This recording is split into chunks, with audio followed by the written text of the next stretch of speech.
Thank you for the floor, and thank you for the opportunity to stand here and speak.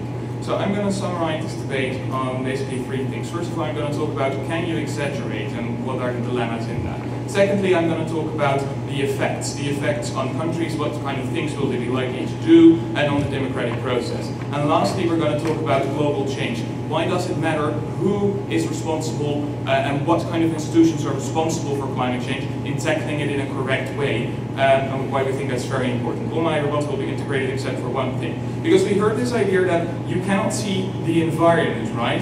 And therefore it is bad, or you're not able to make decisions about how it will be in 50 years, or you don't care about that. First of all, we already heard the response that you have granted.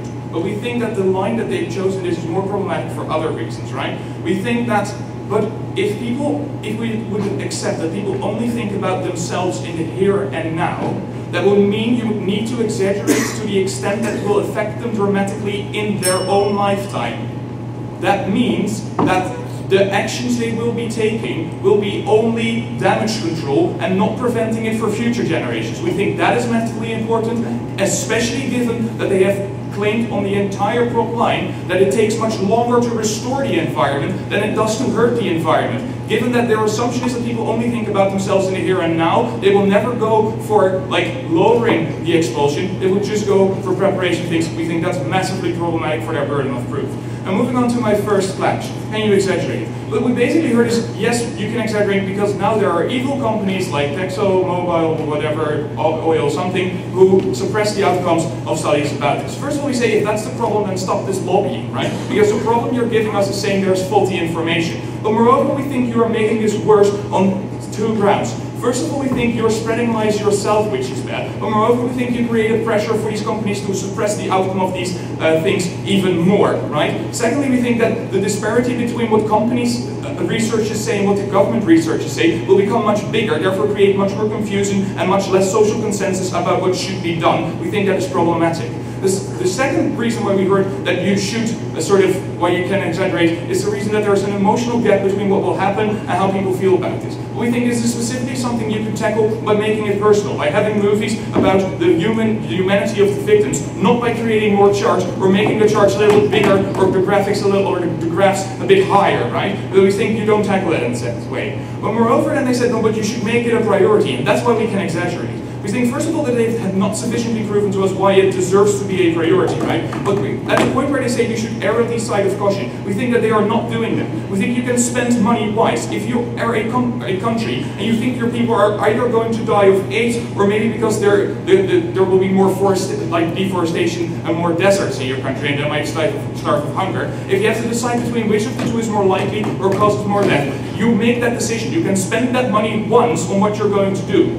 Given that you overemphasize one of which you are not sure it is true, it is likely that you make the wrong decision and that people will die, whereas if you had the good information, you might have made a better decision that saved more lives. And we think this disproportionately targets poor countries and the countries that are affected by climate change. We think that is bad. And lastly, we think it creates less trust in what comes out, right? We think that if 10 years later it points out that it wasn't true, what you claimed would happen in 10 years, people won't trust these things. We think it is sort of the boy who cried wolf thing. People will not trust you anymore, even when you were right, and we think the effects of that will be more detrimental, as Ali has explained to you. Now, on this point about effects, right, because we think, yes, global warming is bad, but the idea is how to go about it. And we heard several things. You could have less exhaustion, like, for instance, limiting factories and stuff like that, or you could do things like preparation, having dams, or changing crops. But we're saying the rate on which things are changing matters massively for what decision you are going to make and what countries are going to do these things.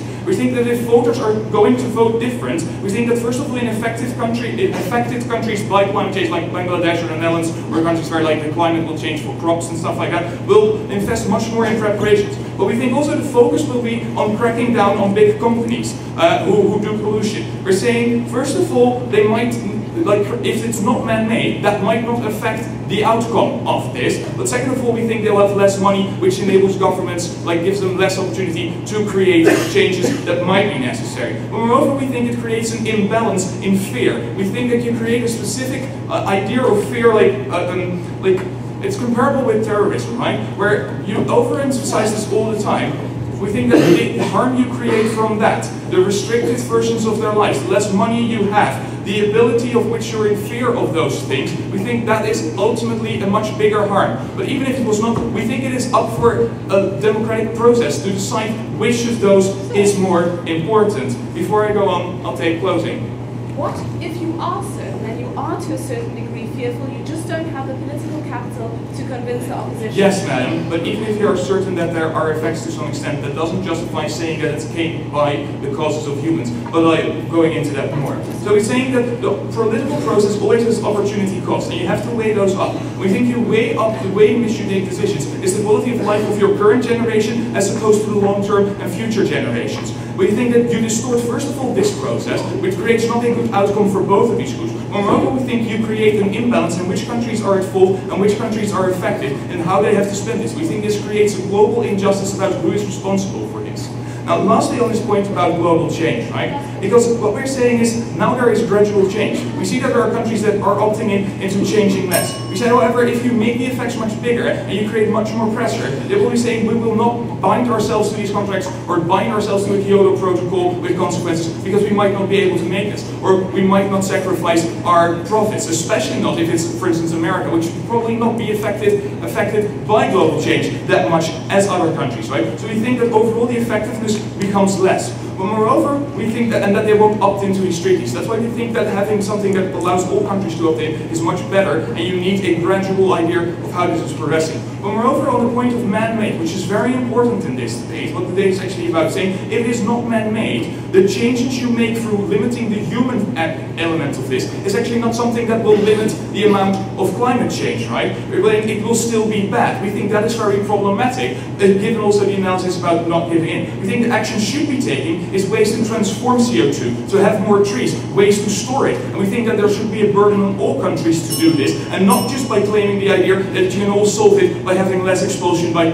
companies, whereas it might not all be true that that's the reason, or that will be an ability to make less pollution in the world, right? So we say that's why you need to make sure who is responsible for this. If it is not humans, humans cannot change it that much by limiting factories and stuff. We need to take other measures. For these specific reasons, opposition wins this debate.